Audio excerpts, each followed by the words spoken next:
मैं प्रकृति हूँ। इंसान ही नहीं, दुनिया की कोई भी नस्ल मेरे बगैर जिंदा नहीं रह सकती। मैं ही इंसान सहित दुनिया के सारे जीव जंतुओं के जीने का साधन जुटाती हूँ।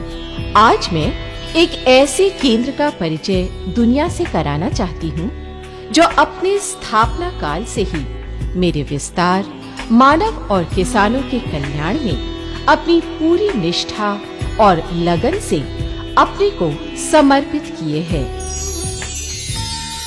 जी हाँ, उद्यान विभाग उत्तर प्रदेश के अधीन संचालित सन 1956-57 में एक प्रकृति प्रेमी महामानव डॉक्टर शिवराज सिंह तेवतिया के करकमलों से स्थापित फल शोध केंद्र जनपद बस्ती आज एक बहुत बड़े वट वृक्ष के रूप में स्थापित हो चुका है और निरंतर मानव और किसानों के कल्याण में लगा है। रोटी चावल दाल से इंसान अपना पेट तो भर लेता है, लेकिन लंबे समय तक स्वस्थ रहने और बीमारियों की रोकथाम के लिए फलों की आवश्यकता पड़ती है। आम तौर पर फलों में रेशे, विटामिन, पानी और ऐसे बहुत से रसायन और खनिज पदार्थ होते हैं जो लोगों को दीर्घायु बनाते हैं। धरती माँ कहती है, फलदार वृक्ष लगाओ, झूम के होगी वर्षा, खूब अन्न फल उगाओ। वो एक ऐतिहासिक पल था जब उत्तर प्रदेश सरकार के सहयोग से सन 1962-63 में 20.3 हेक्टेयर क्षेत्रफल में राजकीय संतति उद्यान बंजरिया को विस्तार दिया गया।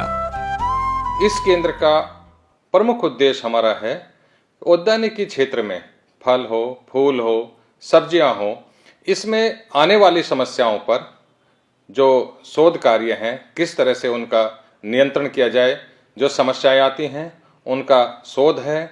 और उसके साथ साथ विभिन्न कृषि विश्वविद्यालयों द्वारा जितनी भी नवीन तकनीकें इजाद की जाती हैं, विकसित की जाती हैं, उनको इस केंद्र पर उनका मूल्यांकन कर किसानों को उसकी जानकारी प्रशिक्षण के माध्यम से तथा प्रदर्शन के माध्यम से उसका दी जाती है। इस केंद्र के एक तरह से 3 हमारे प्रमुख उद्देश्य हैं: किसानों को उन्नत किस्म के फल पौध तथा अन्य बीज, दूसरा हम प्रशिक्षण, और तीसरा शोध कार्य। प्रत्येक जनपद से यहाँ जितने अभी इसके निकटवर्ती जनपद है, फैजाबाद मंडल है, गोरखपुर मंडल है, यहाँ तक कि बनारस मंडल और दूसरे जो आजमगढ़ मंडल, वहाँ तक भी किसान पूर्वांचल के 22 जनपदों को इसके अंतर्गत रखा गया है, जहाँ हम तकनीकी हस्तांतरण का काम करते हैं। औद्यानिक प्रयोग एवं प्रशिक्षण केंद्र बस्ती का वर्तमान स्वरूप वर्ष 1974-75 में प्रदान किया गया। बाग में खुशबू फैल गई, बगिया सारी महक गई, फलों से लदे ये बाग बगीचे, धारा हमारी पुलक गई। वर्ष 2002-3 में आधुनिक फूल उत्पादन केंद्र की स्थापना की गई। राष्ट्रीय कृषि विकास योजना के सहयोग से वर्ष 2009 और 10 में एक और पौधशाला का विस्तार किया गया। आज इस केंद्र पर उद्यान अनुभाग, मृदा रसायन अनुभाग, कीट अनुभाग, फल संरक्षण अनुभाग, पादप रोग अनुभाग, शाक भाजी एवं मसाला अनुभाग, पादप दैहिकी अनुभाग, मौन पालन अनुभाग, प्रशिक्षण एवं प्रचार अनुभाग, बीज विधायन अनुभाग, मशरूम अनुभाग, औषधीय एवं सगंध पौध अनुभाग, प्लांट हेल्थ क्लिनिक यूनिट जैसे तमाम अनुभाग काम कर रहे हैं। आज इस केंद्र पर फलों और सब्जियों की विभिन्न प्रजातियों के पौधे पूर्वी उत्तर प्रदेश के जलवायु के अनुकूल देश एवं विदेशों से संकलित कर किसानों के लिए उपयुक्त प्रजाति के चयन के लिए मूल्यांकन के काम किए जा रहे हैं। इसमें आम की 167, लीची की 6, अमरूद की 56, आंवला की 9, बेल की 16, बेर की 13, केले की 102, कटहल की 17, अंगूर की 2, चीकू की 2 और दूसरी सब्जियों की प्रजाति भी विकसित की गई है। उद्देश्य औद्यानिक फसलों की समस्याओं पर आधारित शोध कर निराकरण करना, नवीन तकनीकों को इस क्षेत्र में स्थापित कर मूल्यांकन करना, प्रशिक्षण, प्रदर्शन, मेले, प्रदर्शनी आदि माध्यमों से नवीन तकनीकों का हस्तांतरण करना, बीज एवं फल पौध उत्पादन किया जाता है। पौधशाला, इस केंद्र पर फल फूल और शाक भाजी के पौधे तैयार किए जाते हैं। इसके लिए केंद्रीय पौधशाला, आदर्श पौधशाला एवं राजकीय संतति उद्यान बंजरिया हैं। राष्ट्रीय बागवानी बोर्ड गुड़गांव द्वारा आदर्श पौधशाला को 4 स्टार जबकि दूसरी नर्सरियों ने 3 स्टार की रेटिंग प्राप्त की है। इन नर्सरियों से हर वर्ष 15 से 20 लाख पौधों का उत्पादन करके किसानों को उपलब्ध कराया जाता है। उद्यान अनुभाग, उद्यान अनुभाग के अंतर्गत फलों से संबंधित शोध कार्य किया जाता है। नर्सरी में आम के विभिन्न किस्मों के कलमी पौधे तैयार किए जाते हैं, उनकी देखभाल की जाती है।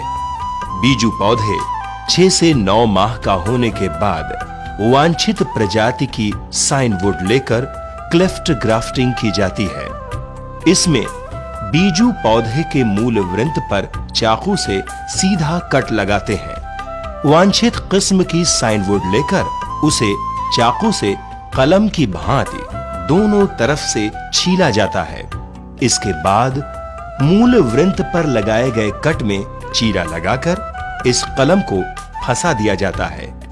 ऊपर से पॉलीथीन की स्ट्रिप से बांधकर फुटाव का इंतजार करते हैं। इस तरह पौधा बिक्री के लिए तैयार हो जाता है। प्रशिक्षण, औद्यानिक प्रयोग एवं प्रशिक्षण केंद्र जैसे कि नाम से ही विदित है, प्रशिक्षण यहाँ बहुत ही महत्वपूर्ण है। इस परिसर में 29 जून 2002 को कृषक प्रशिक्षण केंद्र का उद्घाटन हुआ। इस प्रशिक्षण केंद्र पर किसानों को विशेषज्ञों, फिल्मों आदि माध्यमों से तकनीकी जानकारी दी जाती है। किसानों के अतिरिक्त आय के लिए मौन पालन और मशरूम उत्पादन जैसी विधाओं की सुविधा यहाँ उपलब्ध है। यहाँ हर साल 1500 से 2000 किसानों को प्रशिक्षित किया जाता है। प्रशिक्षण के दौरान किसानों की रहने तथा खाने के लिए हॉस्टल सुविधा उपलब्ध है। किसानों के साथ विभागीय कर्मचारियों को भी प्रशिक्षित किया जाता है।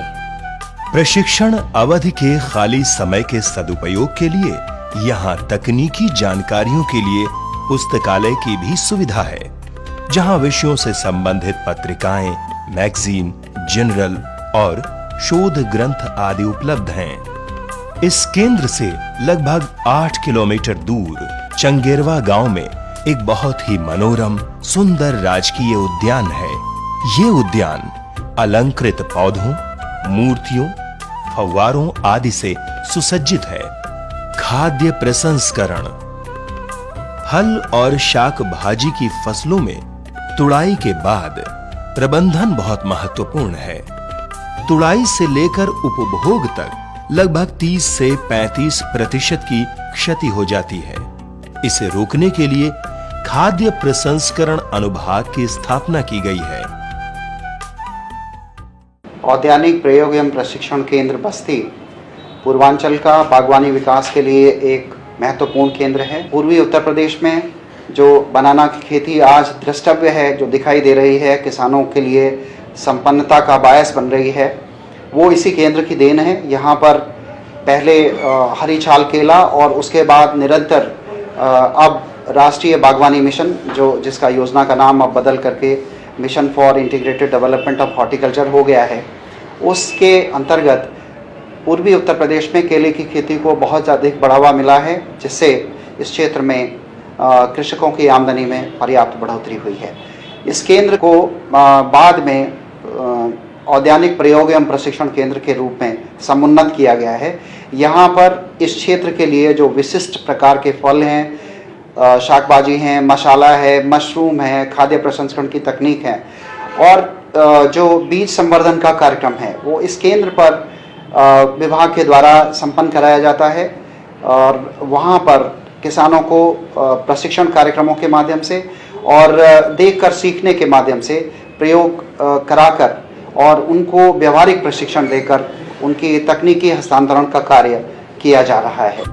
मशरूम उत्पादन किसानों को औद्यानिक फसलों के साथ साथ अतिरिक्त आय के लिए मशरूम उत्पादन बहुत महत्वपूर्ण घटक है। इस केंद्र पर एक मशरूम प्रयोगशाला भी है। यहाँ किसानों के लिए प्रतिवर्ष 7 से 8 क्विंटल मशरूम बीज का उत्पादन किया जाता है। इसके लिए मीडिया को ऑटोक्लेव में निर्जीवीकरण कर फंगस से इनोक्लेट कर निर्धारित तापमान पर रख दिया जाता है, जिससे उसमें फंगस की वृद्धि होने लगती है। मशरूम उत्पादन के लिए किसान किसी कमरे में या बांस से निर्मित झोपड़ी, जहां अंधेरा हो और निर्जीवीकरण हो सके, ऐसे स्थानों पर बैग या मचान पर मशरूम उगाकर आर्थिक लाभ उठा सकते हैं। औषधीय एवं सगंध पौधों का संकलन। इस केंद्र पर पर्यावरण एवं वन मंत्रालय भारत सरकार के वित्तीय सहयोग से दुर्लभ प्रजाति के औषधीय पौधों जैसे लेमन ग्रास, सरिवा, अनंत मूल, मरोड़ फली, अड़ूसा और कंघी अतिबला आदि का संकलन किया गया है। इसका उद्देश्य है जन सामान्य को औषधीय पौधों से परिचित कराना, जिससे कि वे छोटी मोटी बीमारियों का इलाज इन पौधों के माध्यम से ही कर सकें।